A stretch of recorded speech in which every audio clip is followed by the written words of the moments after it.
My name is Gloria, and I'm 33 years old. 2 years ago, I married my husband, Andy. We live together in an apartment and share the household chores. I once believed we could have a happy married life, but after the wedding, reality fell short of my expectations.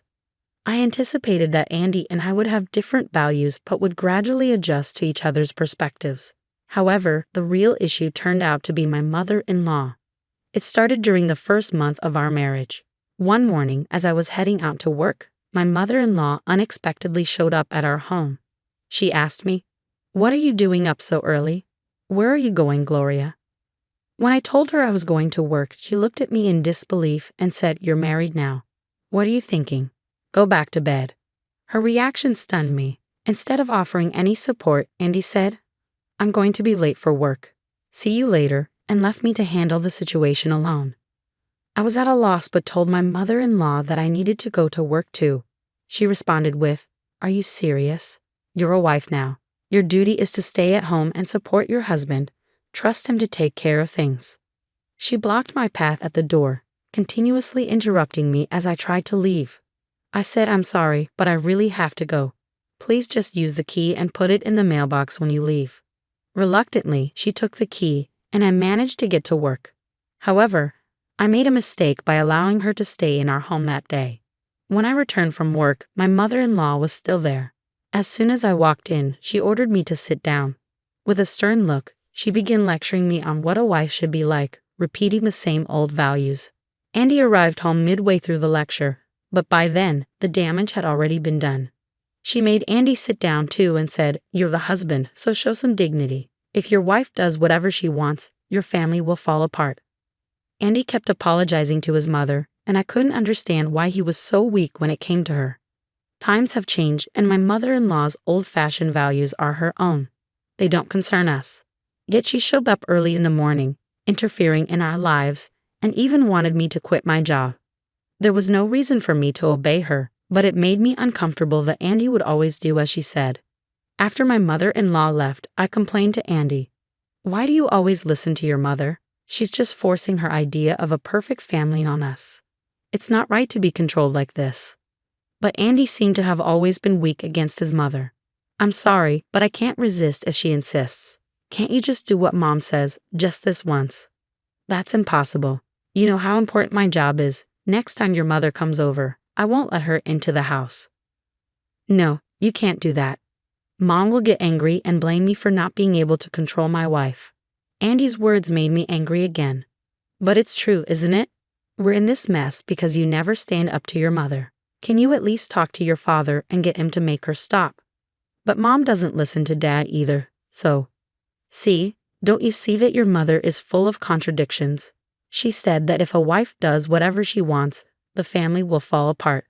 But I thought to myself, she's the one actually causing the family to break down." When I said that, my husband got upset and glared at me, which was rare for him. "Don't speak badly about my mom," he said. I replied, "If you can stand up to me like that, I hope you'll show some strength in front of your mother too." But I knew it was my choice to marry Andy, and despite everything, I still loved him. So I decided to try harder to get along with my mother-in-law. Before Andy, all my previous boyfriends were bossy and controlling. I had many bad experiences with them. That's why I thought Andy, who was quiet and gentle, would make me happy. But in reality, he was too passive and unreliable, which became a problem. Still, I believed I could change the situation if I put in the effort. Since then, I've been trying to do both my housework and job perfectly. Yet my mother-in-law would still come over and complain, saying things like, "Aren't you neglecting the housework because you're working?" One day, I asked her to look around the house and said, "What do you think? I'm doing a good job with the housework, aren't I? Is there anything more I need to do?"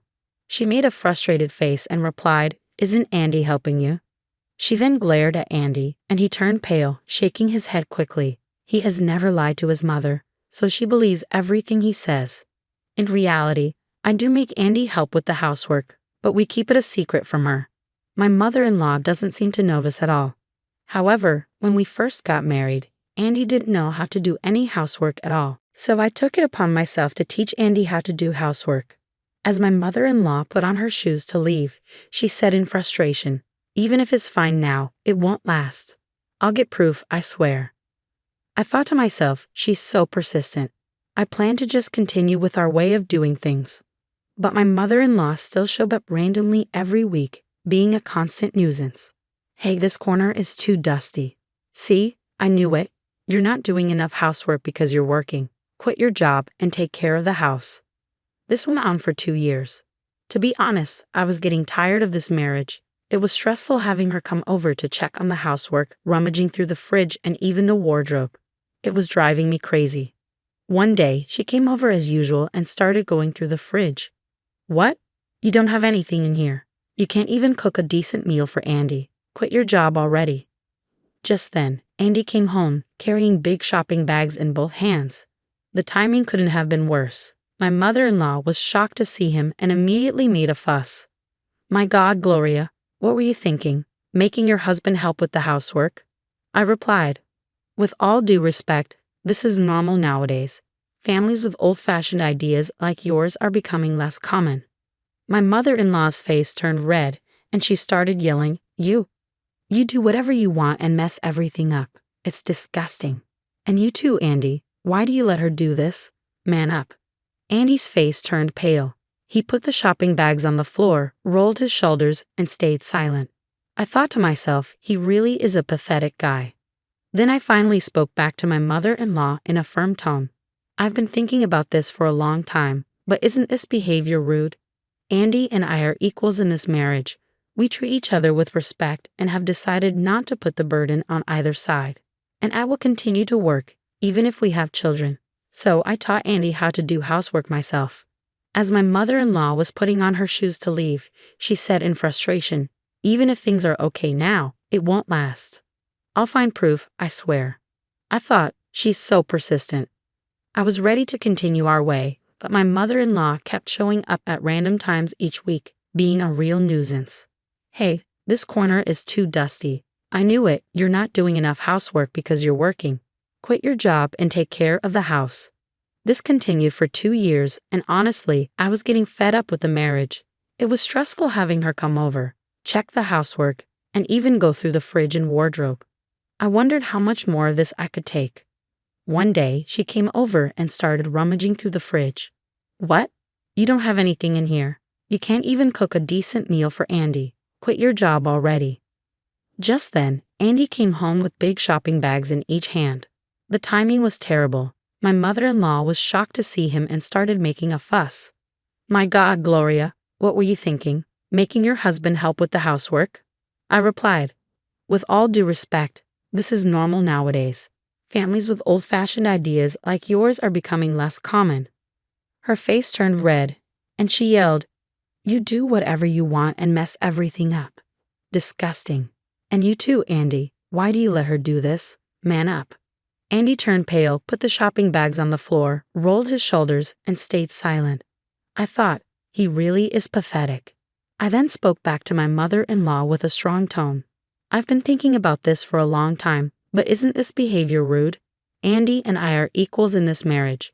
We treat each other with respect and have decided not to place the burden on either side. I will continue to work, even if we have children. Then, with a blank expression on my face, I told her the truth. I'm going back to work after my maternity leave. What? She said, shocked. You're not just saying that to surprise me, are you? No, I'm not. Also, after I return to work, Andy is going to quit his job. We've decided that he will become a full-time stay-at-home father. Huh? What nonsense are you talking about? You're a mother, and you don't want to raise your own children. Well, my income is higher than Andy's. Of course, I'll support him while I work. We both agreed that it would be better for our children. At that moment, my mother-in-law began to tremble.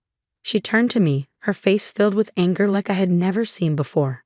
Impossible. That's unforgivable. I didn't raise Andy to be unhappy. I will make sure he divorces you for sure, she shouted before storming out of the apartment as if she were running away. When Andy came home from work, he had a grim look on his face.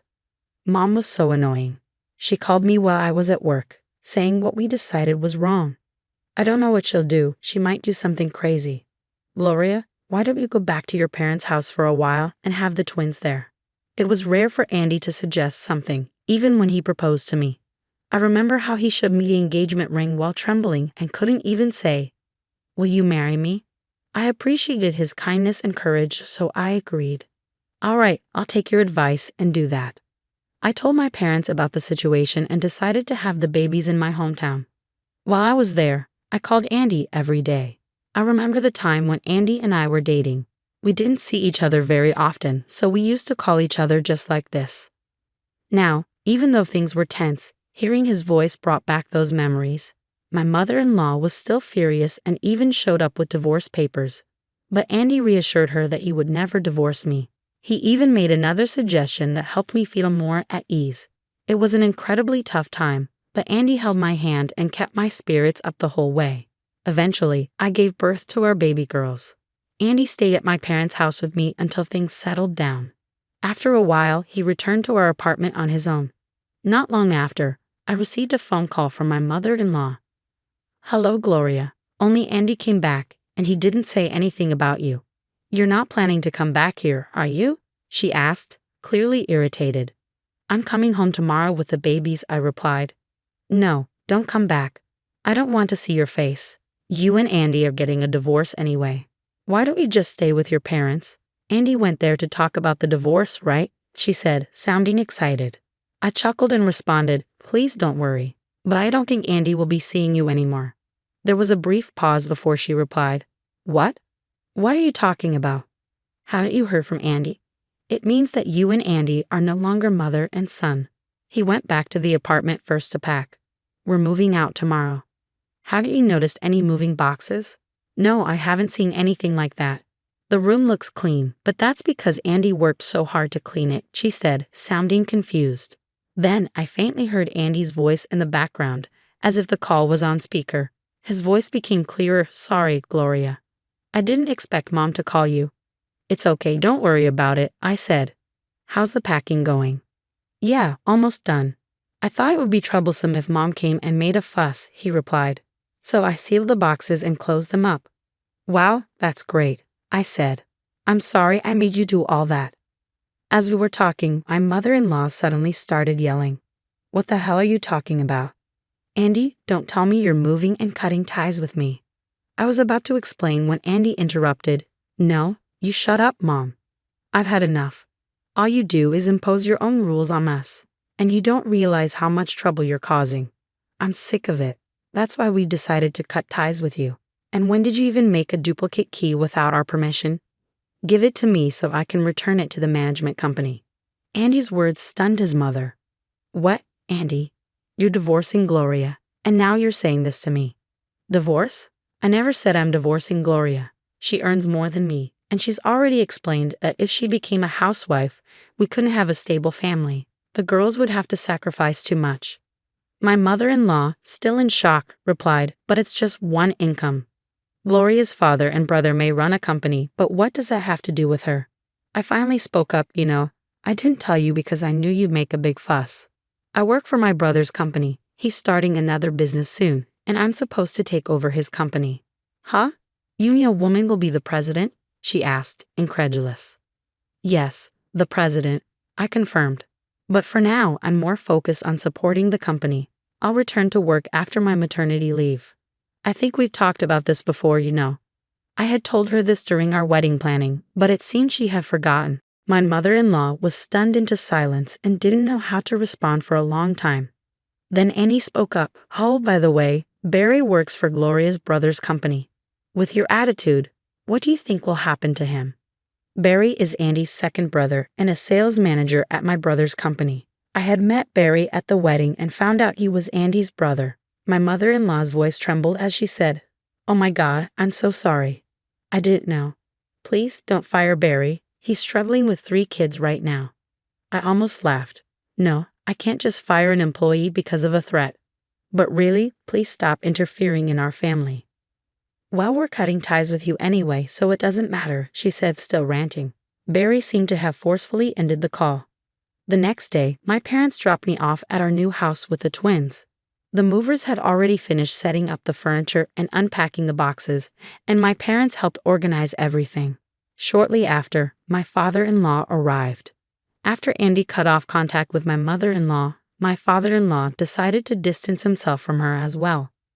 My mother-in-law's old-fashioned values had affected not just Andy but also my father-in-law and his two brothers.